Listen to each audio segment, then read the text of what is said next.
પાદરાના ધારાસભ્ય ચૈતન્યસિંહ ઝાલાએ પાદરાના વીરપુર, મેડાત, કોટવાડા, હુસેપુર સહિતના પૂરગ્રસ્ત વિસ્તારોની મુલાકાત લીધી છે। ડ્રોનની મદદ દ્વારા પણ ગ્રામ્ય વિસ્તારોની પરિસ્થિતિનું નિરીક્ષણ કર્યું હતું। તાત્કાલિક ધોરણે અધિકારીઓને બોલાવી સ્થળ સ્થિતિનું નિરીક્ષણ કર્યું હતું। સાથે પાણીના પ્રવાહ વચ્ચે પણ કેટલાક લોકોને મળવાનો પ્રયાસ કર્યો હતો અને ધારાસભ્યએ લોકોને સુરક્ષિત રહેવા અને સુરક્ષિત જગ્યાઓ પર ખસી જવા માટે અપીલ કરી હતી। ઉલ્લેખનીય છે કે પાદરામાં વિશ્વામિત્રી નદીનું પાણી ઢાઢર નદીમાં આવતા ઢાઢર નદી ગાંડી તૂર બની છે। વીરપુર સહિત ગ્રામ્ય વિસ્તારોમાં મોટી સંખ્યામાં પાણીનો પ્રવાહ વધી જતા લોકોના ઘરોની બહાર તેમજ ખેતરોમાં પાણી ભરાઈ ગયા છે અને સમગ્ર જગ્યા બેટમાં ફેરવાઈ ગઈ છે।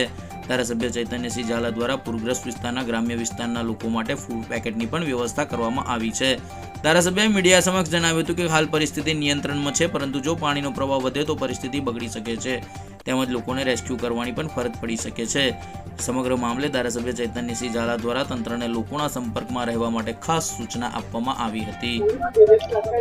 વિશ્વામિત્રી નદીમાં પાણી છોડતા પાદરા તાલુકાના કેટલાક ગામોમાં પૂરની સ્થિતિ સર્જાઈ છે।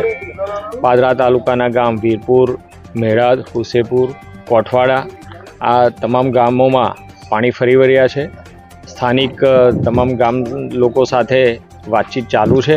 તેઓને તમામને જોખમકારક પરિસ્થિતિમાંથી બહાર કાઢીને સલામત સ્થળે ખસેડી લેવામાં આવ્યા છે અને હાલ પાદરા કરજણ રોડ પણ ઘણું પાણી ફરી વળ્યું છે, જેથી કરીને વહીવટીતંત્ર સાથે અમે સ્થળ મુલાકાતે નિરીક્ષણ માટે આવ્યા છે અને ગામ લોકોને જે કંઈ ફૂડ પેકેટની જરૂરિયાત હોય કે અન્ય કોઈ જરૂરિયાત હોય તે અમે અહીંયાથી મોકલવાની વ્યવસ્થા કરીએ છીએ અને અત્યારે કોઈ જોખમકારક પરિસ્થિતિ નથી।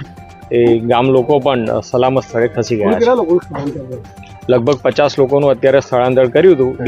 ગઈકાલે પણ આ ગામોની મુલાકાત લઈને જે જોખમકારક જગ્યા હતી, જ્યાં પાણી વધારે ભરાય એવી જગ્યાઓ હતી, તે તમામ લોકોને ઘરેથી નીકળવા માટે અમે વ્યવસ્થા કરી આપી।